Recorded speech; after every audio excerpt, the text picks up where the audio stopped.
Mga kaibigan, maligayang pagdating sa aking bagong explanation video. Ngayon ay sisimulan na natin ang talakayan tungkol sa apoy sa dugo. Kung nagustuhan ninyo ang video, huwag kalimutang mag-subscribe sa aming channel na Cinema Insight English.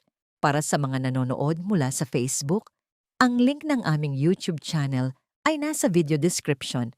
I-click lamang ang link at mag-subscribe upang makatanggap ng lahat ng mga update. Maraming salamat po sa inyong suporta. Sa apoy sa dugo, hindi makapaniwala si Marcos sa kanyang nasaksihan. Mabilis na tumakbo si Vanessa sa banyo at biglang nagsuka sapagkat ininom niya ang gamot na ibinigay ni Angel. Kung hindi niya nailabas iyon, tuluyan na sanang nasira ang kanyang pag-iisip. Sa desperadong pagsisikap na ilabas ni Vanessa ang gamot, paglabas niya, tinanong siya ni Marcos kung ano ang nangyayari. Ngunit nanatiling tahimik si Vanessa, walang sagot. Kinabukasan, dumating sa bahay ni Vanessa ang kanyang kaibigang si Lauren at isa pang kasama.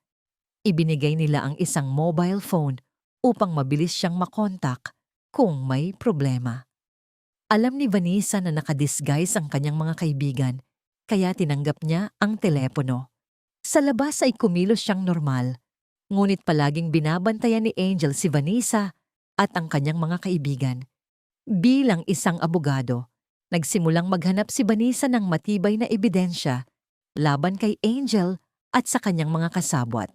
Naalala niya ang aksidente ng kanyang ama at humingi ng tulong sa kanyang mga kaibigan. Pumunta sila sa presinto, kinuha ang mga record ng kanyang ama at ibinigay kay Vanessa.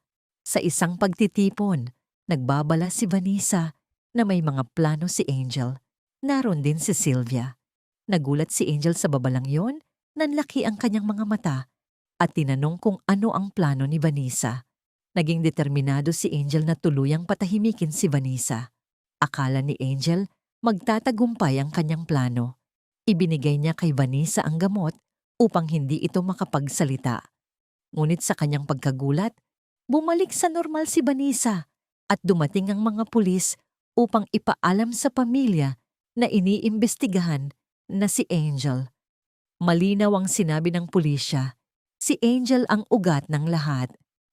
Para bang nakakita ng multo si Angel at lumitaw ang tanong, ito na ba ang kanyang pinakamalaking pagbagsak? Ang magdadala sa kanya sa kulungan.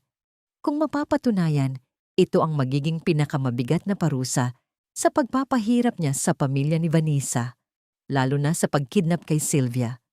Nagkaroon ng dramatikong pagliko ang kwento. Sa kusina ng mansyon, uminom si Angel ng isang baso ng juice at biglang nawalan ng malay. Nilagyan ni Vanessa ng gamot ang juice. Ang mismong gamot na para sa kanya ay si Angel ang nakainom. Kinabukasan nagising si Angel, ngunit kakaiba ang kanyang kalagayang pangkaisipan. Gayunman, sa kahilingan ni Sylvia, naghanda siya para sa mga panauhin. Matamang nagmamasid si Vanessa sa bawat kilos ni Angel. Pumunta si Vanessa sa hardin ng mansyon upang maghanap ng mga insekto.